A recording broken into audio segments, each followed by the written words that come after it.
programang ito ay rated SPG. Striktong patnubay at gabay ng magulang ang kailangan. Maaaring may masiselang tema, lengguwahe, karahasan, sexual, horror o droga na hindi angkop sa mga bata.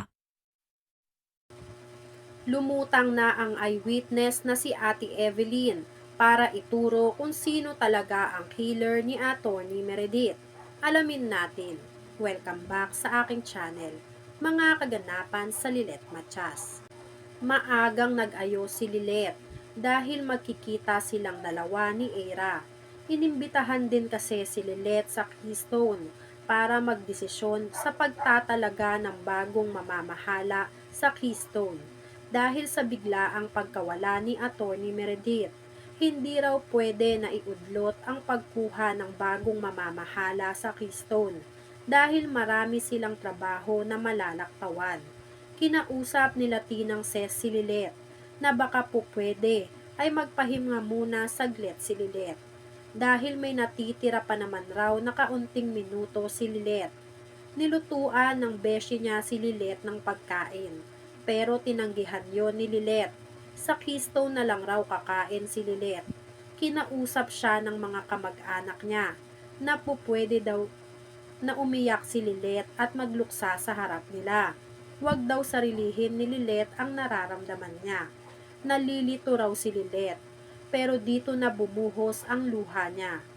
Nagkikimkim lang pala si Lilet sa lahat ng nararamdaman niya. Kaya nang sabihan siya na ilabas lang sa pamilya niya kung ano ang nararamdaman niya, ay humagulgol na si Lilet. Masaya naman sila dahil kahit paano ay nabawasan nila ang bigat na nararamdaman ni Lilet. Nagpasalamat si Lilet dahil nandiyan sila palagi para kay Lilet.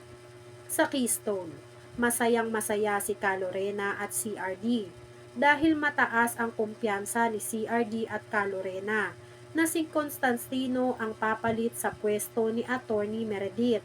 Sinabihan ni Calorena si Constantino na huwag masyadong magpahalata na masaya siya dahil baka mahalata sila na masaya sila sa pagkawala ni Atty. Meredith dahil mapapasa kamay na nila muli ang buong Keystone.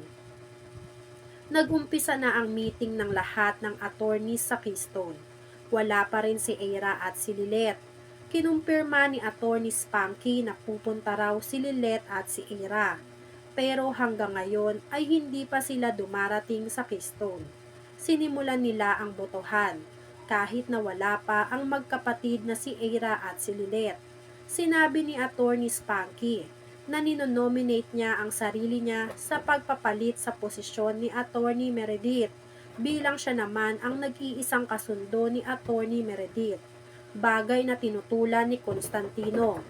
Porkit raw ba close sila ni Atty. Meredith ay dapat siya na ang pumalit sa kaibigan niya. Hindi raw po pwede ang ganon. Pinigilan ni Calorena si Constantino at Atty. Spanky sa sagutan nilang dalawa. Huwag daw nilang daanin sa init ng ulo ang pagbobotohan. Nagwika ang isa sa mga attorney na ang natitirang magdedesisyon na lang raw ay si Eira at si Lilet. Tutal naman raw ay sila lang ang anak ng namayapang si Atty. Meredith. Sumimangot si Constantino. Nag-antay pa sila ng ilang minuto bago i-final ang desisyon kung sino talaga ang papalit kay Atty. Meredith. Sinabi ni Atty. Spanky na malamang ay siya ang piliin ni Lilet at Eira kesa sa taong maaaring may kinalaman sa pagkamatay ni Atty. Meredith. Sa kabilang banda, nakarating na si Eira at si Lilet sa Keystone. Hindi sila dumiretso agad sa meeting at mas inuna ang pakikipagkita sa mga pulis. Nagtataka sila Lilet at Eira kung bakit sa Keystone sila pinadiretso ng pulis na humahawak ng kaso ni Atty. Meredith. Pagdating ng pulis ay nagtanong agad si Eira kung bakit sila doon pinadiretso. Sinabi ng pulis kay Eira at Lilet dahil nasa Keystone ang ilang person of interest sa pagkamatay ni Atty. Meredith. Nagimbal si Eira at si Lilet. Tinanong nila kung sino ang maaaring pumaslang kay Atty. Meredith. Sinagot ng pulis na si Calorena. Dahil nakita si Calorena at si Atty. Meredith na magkasama bago ang krimen na ginawa kay Atty. Meredith. Naglakad papunta si Eira, Lilet at ang pulis papunta sa meeting ng mga attorneys. Naabutan nila na masaya si Constantino at si Calorena dahil si Constantino ang papalit kay Atty. Meredith bilang siya ang major sponsor ng Keystone. Kaya umiksena si Eira. Sinabi niya sa lahat ano raw ang eksaktong sineselebrate ni Calorena at Constantino, ang pagkamatay raw ba ni Atty. Meredith. Nagimbal si Cons at Calorena sa sinabi ni Eira at naudlot ang moment sana ng mag-asawang Calorena at CRD. Samantala, inimbitahan na ng mga pulis ang mga persons of interest sa pagkamatay ni Atty. Meredith. Isa na dito si Patricia. Pinuntahan ng pulis si Patricia para imbitahan na sumama sa pulis para sa questioning tungkol sa pagkamatay ni Atty. Meredith. Nagimbal si Patricia. Narinig ni Trixie na iimbestigahan na ng pulis sa presinto ang mami niyang si Patricia. Sinabi ni Patricia na wala siyang kinalaman sa pagkamatay ni Atty. Meredith at may karapatan raw si Patricia na tumanggi sa imbitasyon ng mga pulis. Sa Keystone, nagkaroon ng pagtatalo. Galit na galit si Calorena sa pagmimintang sa kanya ni Eira, kasama na si Lilet. Iniimbestigahan nga rin ng mga pulis si Calorena for questioning. Pero sinabi ni Calorena na talagang pinagbibintangan siya na pumatay kay Atty. Meredith.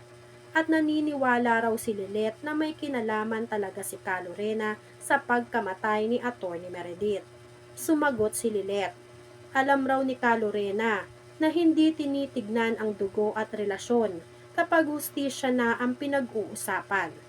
Kaya sa ngalan raw ng batas ay ipagtatanggol ni Lilet ang nanay niya na si Atty. Meredith laban sa kung sino man ang pumatay kay Atty. Meredith. Tuluyan nang ang kinalaban ni Lilet si Calorena at CRD, alang-alang sa hustisya ng pagkamatay ng ina nilang si Atty. Meredith. Kaya walang nagawa si Calorena at CRD, kundi ang umalis sa harap ni Lilet. Niyakap naman ni Eira si Lilet, dahil sa wakas ay nagawa na ni Lilet na kalabanin si Calorena at CRD, alang-alang sa mati nila, at alang-alang sa pagkakasundo nila nitong si Eira. Gusto ni Eira at nitong si Lilet na magtulungan sila para mahanap kung sino talaga ang tunay na killer ng ina nila na si Atty. Meredith. Kaya gagawin nila ang lahat kahit na matapakan pa nila ang kung sino man. Pati ang mga close nitong si Lilet. Wala nang pakialam si Lilet. Basta makamit lang nila ang hustisya na nararapat sa ina nila. Sino kaya kay Patricia at Calorena ang pumatay kay Atty. Meredith? Sila kaya talaga ang tunay na pumatay? O may iba pang suspect bukod sa kanila? Yan nga ang mga kaganapan at mga dapat nating abangan dito sa Lilet Matias. Kung gusto nyo pa ng mga ganitong klaseng video, ay mag-subscribe at i-like itong video na to. Maraming salamat po.